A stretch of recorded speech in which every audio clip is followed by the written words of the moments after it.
Hola a todos.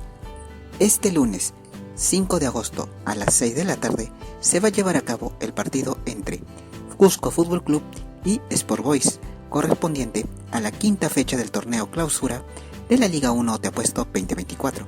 El escenario será en el estadio Inca Garcilaso La Vega, ubicado en Cusco. Esperemos de que haga un excelente partido y que gane el mejor.